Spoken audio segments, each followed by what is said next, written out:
तो hello and welcome back guys to this channel. मेरा नाम है राज, नाम तो सुना ही होगा। आज की इस वीडियो में हम बात करने जा रहे हैं data science versus software engineering. दोनों में क्या फ़र्क है, क्या तुम्हें क्या चुनना चाहिए, ये शायद इस वीडियो के बाद तुम्हें समझ आ जाएगा। इस वीडियो को पूरी देखना। मैं यहाँ पे कोशिश करूँगा हर चीज़ बताने की डेटा साइंस से रिलेटेड, कि उसमें क्या स्किल्स चाहिए और सॉफ्टवेयर इंजीनियरिंग में क्या स्किल्स चाहिए, कितना सैलरी पैकेज होता है एक इंजीनियर का और एक डेटा साइंटिस्ट का आज के टाइम पे, किसकी डिमांड ज़्यादा है और क्यों हमें डेटा साइंस चुनना चाहिए या फिर क्यों हमें सॉफ्टवेयर इंजीनियरिंग करनी चाहिए। तो सबसे पहले डेटा साइंस क्या है। डेटा साइंस एक ऐसी फील्ड है जिसमें हम डेटा को स्टडी करते हैं, जिसके लिए हमारे पास बहुत सारे टूल्स होते हैं। हम एआई का यूज करते हैं, मशीन लर्निंग का यूज करते हैं, हम डिफरेंट डेटा बेसेस का यूज करते हैं। इसका मेन पर्पस यही होता है कि जो हमारे पास डेटा है उससे कुछ मीनिंगफुल निकालना, जो कि जो किसी कंपनी के काम आए या फिर जो कि हमारे काम आए। और डेटा साइंस ऐसी फील्ड है जिसमें सिर्फ एक स्किल आपको आए वो मैटर नहीं करती है। इसमें आपको ढेर सारी स्किल्स आनी चाहिए। फॉर एग्जांपल स्टैटिस्टिक आनी चाहिए, आपको डीबीएमएस यूज करना आना चाहिए, यानी डेटाबेस मैनेजमेंट सिस्टम यूज करना आना चाहिए, आपको मशीन लर्निंग आनी चाहिए, आपको पाइथन आनी चाहिए, प्रोग्रामिंग रिक्वायर्ड है इसमें, है ना। और उसके अलावा बहुत कुछ आपको आना चाहिए।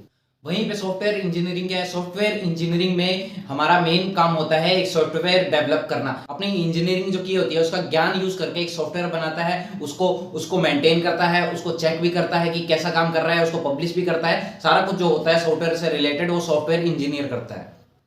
जहां डेटा साइंस एक ऐसी फील्ड है जो कि बहुत तेजी से ग्रोथ कर रही है, वहीं जो सॉफ्टवेयर इंजीनियरिंग है वो एक ऐसी फील्ड है जिसको बहुत ज्यादा चूज किया गया है हमारे द्वारा। इसमें बहुत अच्छी जॉब होती है, बहुत अच्छे अच्छे पैकेज होते हैं। वहीं डेटा साइंस में भी बहुत अच्छी जॉब्स मिलती है और बहुत अच्छे पैकेज मिलते हैं। अब आती है क्वालिफिकेशन, क्या रिक्वायर्ड है डेटा साइंस के लिए। डेटा साइंस के लिए ऐसे कोई बेसिक कोई क्वालिफिकेशन रिक्वायर्ड नहीं है, अगर आपको सिर्फ सीखना है, क्योंकि आजकल बहुत सारे कोर्सेज अवेलेबल हैं। वैसे कहा जाता है कि एमटेक होनी चाहिए, बीटेक होनी चाहिए आपके पास, या फिर आपके पास कोई स्टैटिस्टिक की डिग्री होनी चाहिए। तो आपको क्या चाहिए एक्चुअल में डेटा साइंटिस्ट बनने के लिए, क्या चाहिए इन द एंड। ये सब कोई डिग्री इतनी इंपॉर्टेंट नहीं है, हालांकि है तो आपके पास बहुत अच्छी बात है, आगे आपको दिखाने में काम आएगी। क्योंकि कुछ कंपनियां डिग्री के दम पे ही किसी कैंडिडेट को हायर करती है, बट इसमें आपको कुछ स्किल्स चाहिए। जैसे आपको स्टैटिस्टिक आना चाहिए, आपको MySQL आना चाहिए, SQL आना चाहिए, Oracle आना चाहिए, आपको पाइथन लैंग्वेज आनी चाहिए, या फिर कोई और प्रोग्रामिंग लैंग्वेज आनी चाहिए। आपको स्टैटिस्टिक में मास्टर होना पड़ेगा, आपको जो इसमें मैथ्स लगती है, लीनियर अलजेब्रा लगती है, ये सब आपको आनी चाहिए। तो मेनली ये जो डेटा साइंस है वो गेम है स्किल्स का। जो प्रिफर्ड है एक डेटा साइंटिस्ट के लिए वो है या तो एक इंजीनियरिंग डिग्री या फिर एक डिग्री स्टैटिस्टिक वगैरह में, मैथ्स में। अगर आपके पास ऐसा कुछ है तो आपको और थोड़ा तवज्जो दी जाएगी, थोड़ी सी, और आपके लिए हायर होना कंपनी में थोड़ा सा और इजी हो जाएगा। हालांकि ये कोई एक बैरियर नहीं है, अगर आप वैसे भी स्किल सीखते हो, यूट्यूब से फ्री में भी सीखते हो ना, तो भी आप एक डेटा साइंटिस्ट बन सकते हो। एक सॉफ्टवेयर इंजीनियर बनने के लिए आपको कंप्यूटर में एक डिग्री रिक्वायर्ड होती है। उसके अलावा आपको मल्टीपल प्रोग्रामिंग लैंग्वेज आनी चाहिए इसमें, जैसे कि C++, पाइथन, जावा, ये सब अब वो काफी सारी आनी चाहिए। तो उससे आपके रेज्यूमे में 4 चांद लग जाते हैं। जबकि डेटा साइंस में अगर आपको सिर्फ एक पाइथन भी आती है तो भी बेटर है। हालांकि मोर जितना आपको लैंग्वेजेस आएगी उतना अच्छा है आपके लिए भी, कंपनी के लिए भी। आपके रेज्यूमे में 4 चांद लग जाता है। बट सॉफ्टवेयर इंजीनियरिंग में देखा जाता है कि आपको कितनी लैंग्वेज आती है। सिर्फ पाइथन आती है, C++ आती है। अगर एक जना आ रहा है सिर्फ पाइथन के साथ और एक आ रहा है C++, पाइथन और 2-3 लैंग्वेज और, तो उसको सिलेक्ट करने के चांसेस थोड़े ज्यादा होते हैं। और इसमें यह भी देखा जाता है डेटा एल्गोरिथम की आपकी नॉलेज कैसी है, आपको क्या पता है डेटा एल्गोरिथम कैसे काम करते हैं। और जैसा कि आपको मैंने बताया, शायद मैं बताना भूल गया, कि डेटा साइंस में भी प्रैक्टिकल नॉलेज की तरफ ज्यादा ध्यान दिया जाता है। मतलब आपको स्किल्स क्या आती है, डेटा साइंस में ये देखा जाता है आपकी जो प्रैक्टिकल स्किल्स है वो कैसी है। वहीं जो सॉफ्टवेयर इंजीनियरिंग है इसमें आपकी थ्योरेटिकल और प्रैक्टिकल दोनों स्किल्स को देखा जाता है। डेटा साइंस में भी देखा जाएगा, बट वहां पे ज्यादा फोकस होता है वो आपकी स्किल प्रैक्टिकल लेवल पे कैसे आप इंप्लीमेंट करते हो, वो ज्यादा फोकस में ली जाती है। आपको अगर सिर्फ रट्टा आता है और आपको वो स्किल करनी नहीं आती है रियल लाइफ में, तो फिर आपकी कोई वैल्यू नहीं होती है। और सेम इसमें भी है, बट इसमें जो थ्योरेटिकल पार्ट है उस पर भी थोड़ा फोकस किया जाता है। बेसिकली क्या क्या होना चाहिए आपको एक तो लैंग्वेज आनी चाहिए, कोई 2-3 लैंग्वेज आनी चाहिए, पाइथन, C++।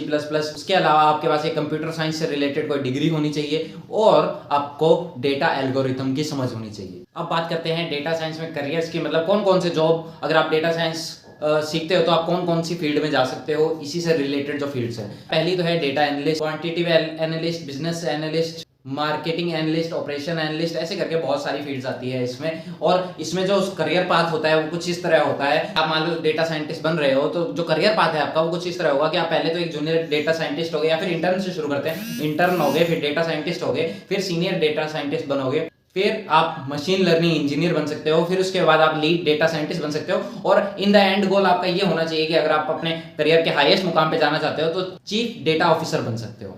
अब बात आती है सॉफ्टवेयर इंजीनियरिंग में क्या क्या करियर ऑप्शन है। आप फ्रंट एंड डेवलपर बन सकते हो, आप बैक एंड डेवलपर बन सकते हो, आप मोबाइल ऐप डेवलपर बन सकते हो, आप गेम इंजीनियर बन सकते हो, आप डेटा इंजीनियर बन सकते हो, सिक्योरिटी इंजीनियर, ग्राफिक इंजीनियर, सब आप बन सकते हो। और इसमें करियर प्रोग्रेशन कुछ इस तरह का होगा, पहले बनोगे junior software engineer, senior software engineer, फिर टेक लीड होगा, फिर आप एक बनोगे टीम मैनेजर, जो सॉफ्टवेयर की जो टीम है जो आप शुरुआत में थे वो उसकी टीम को मैनेज करने वाले, फिर आप बन सकते हो टेक्निकल आर्किटेक्ट और उसके बाद आप बन सकते हो चीफ टेक्नोलॉजी ऑफिसर। खतरनाक चीज की जो है जिसके लिए हम डेटा साइंस या फिर सॉफ्टवेयर इंजीनियरिंग की फील्ड चुनते हैं, एटलीस्ट मैं तो इसलिए चुनता हूँ, पे करती है कंपनियां, वो बहुत अच्छा पे करती है। जो शुरुआती जो डेटा साइंटिस्ट होता है उसकी जो सैलरी होती है वो डिफर करती है 3 से 6 लाख के बीच में पर एनम, है ना। मतलब आप कहीं भी कमा सकते हो, 25,000 भी कमा सकते हो, 30,000, 35,000, 40,000 तक, 50,000 तक मैक्सिमम जा सकते हो as a junior data scientist. उसके बाद जैसे जैसे आप ग्रोथ करते जाओगे 1-2 साल में या फिर 2-3 साल में आप मिड लेवल पे पहुंच जाओगे,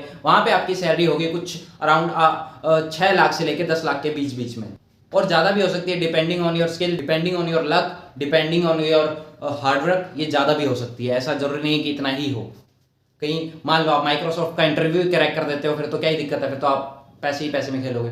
और अगर आप बहुत अच्छा एक्सपीरियंस के साथ आते हो तो आपकी सैलरी 20 लाख के आसपास भी पहुंच सकती है, 25 लाख के आसपास भी पहुंच सकती है, जो कि एक अच्छी सैलरी है, बहुत ही खतरनाक सैलरी है 25 लाख अगर आप पर एनम कमा सकते हो तो। और यही बात की जाए कि डेटा साइंटिस्ट की सैलरी जो है यूएस में कितनी है, तो as a entry data scientist आपकी सैलरी होगी अराउंड 60 के। थोड़ा एडवांस करने के बाद 1-2 साल के बाद आपकी सैलरी होगी 80 के अराउंड, और जब आप थोड़ा और एडवांस कर जाओगे तो आपकी सैलरी $100 के अराउंड हो जाएगी। एक सॉफ्टवेयर इंजीनियर की उसकी सैलरी कितनी होती है? देखो सॉफ्टवेयर इंजीनियर क्या है, बहुत पुरानी फील्ड है, यहाँ पे ऑलरेडी इतने सारे लोग बैठे हैं कि यहाँ पे अगर आप एक को हटाओगे तो दूसरा उसकी जगह ले लेगा, है ना। तो यहाँ पे सैलरी जो है इस वक्त थोड़ी सी कम है, और वो मतलब डेटा साइंस से कंपेयर करें तो कम है, पर अगर आप अपनी फील्ड में बेस्ट हो तो आप बेस्ट सैलरी उठा सकते हो। तो इसमें शुरुआती जो सैलरी होती है वो 3 लाख के अराउंड होती है, 3 लाख पर एनम, मतलब ये मान लो 2 से 4 लाख के बीच में आपको मिल ही जाएगी अगर आप एक सॉफ्टवेयर इंजीनियर हो शुरुआती सालों में। फिर उसके बाद आप फॉल करोगे कोई 4 से लेके 6 या 7 लाख पर एनम की रेंज में 1-2 साल के अंदर, और उसके बाद जब आप थोड़े से और बढ़ जाओगे, थोड़ी सी और आपने मेहनत कर ली होगी, आप काफी अच्छे एक्सपीरियंस वाले हो जाओगे, तो आप अराउंड 10 से 12 या 15 लाख तक जा सकते हो एज ए सॉफ्टवेयर इंजीनियर। ये मैं बात कर रहा हूँ एवरेज सैलरी की, मिनिमम सैलरी, जो एवरेज सैलरी निकल रही है, जो ज्यादातर लोगों को मिल रही है वो है। बट अगर आप, वही बात है कि अगर आप अपनी फील्ड में बहुत ही खतरनाक खिलाड़ी हो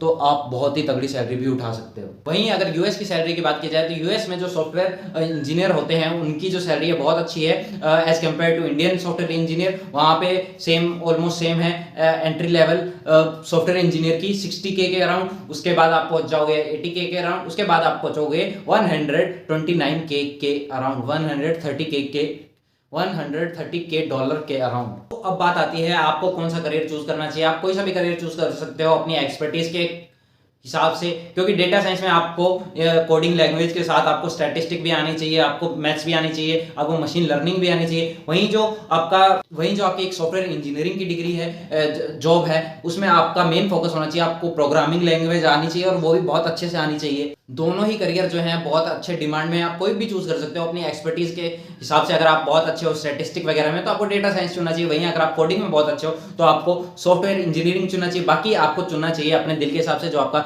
मन कह रहा है कि मैं इस फील्ड में अच्छा कर सकता हूँ, आप वो करियर चूज कर सकते हो। दोनों ही करियर अच्छे हैं और दोनों ही आप अगर आज आप शुरू करते हो तो 1 से 2 साल के अंदर वापिस से आप अपने आप को दोबारा खड़े कर सकते हो, एक करियर चेंज कर सकते हो अपना। तो आपको अगर चुनना है कोई भी करियर, आप कोई भी चुनो जो आपको लगता है आपके लिए मोर सुटेबल है। दोनों की क्लासेस लगा के देख लो, दोनों को थोड़ा थोड़ा पढ़ के देख लो, जो आपको ज्यादा समझ आता है आप उसको चुन लो।